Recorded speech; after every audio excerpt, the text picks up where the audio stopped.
for Dr. Sabrina, some of the beautiful ladies that we have on this space. So thank you for living in her legacy. And the word love, what does it make you feel? Somebody yell out something you think about when you hear the word love. Beautiful. Thank you. And so the definition that I lean to for love comes from the late great Bell Hooks, and she talks about how it's all about nurturing your spiritual, nurturing your community spiritually, and allowing them to nurture you. Now I butchered it, but that's the essence, okay? And so, with that being said, I think that I want to talk a little bit about our spirits, but also our minds and bodies, because I know I'm a little creative. I had came up with the titles for everything, and so I said, I wonder if they're gonna know what I mean when I say spirit, mind, body, medicine. But have you ever hugged a woman and just felt a little bit of healing? That's what I'm talking about when I say spirit, mind, body, medicine.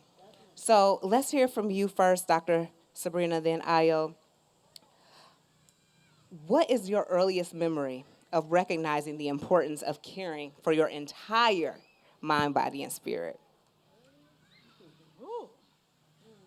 The earliest probably would be high school, Cass Tech, class of 84. Need I say more? But at that time, I did not like the skin that I'm in. I did not like being a darker hued woman. And so I was, doing what I was doing, but I wasn't doing it to the fullest.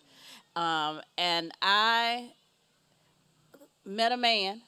Can I just tell the Tell us. truth? And his name was Stan. Stan was the man. And he was a senior and I was a freshman.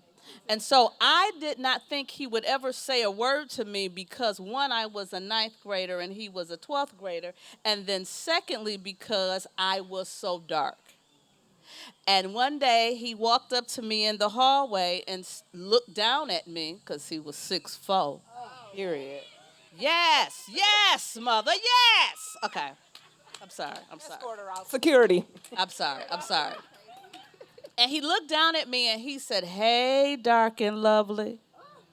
And that became my mantra.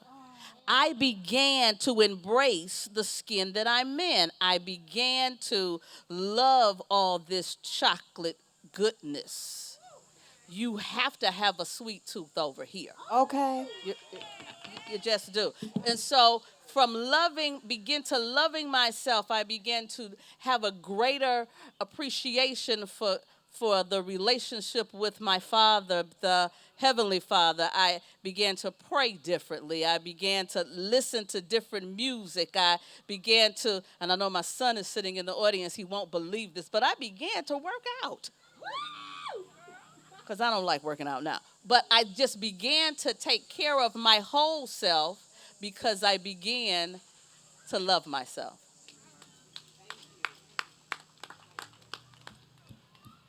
Earliest memory.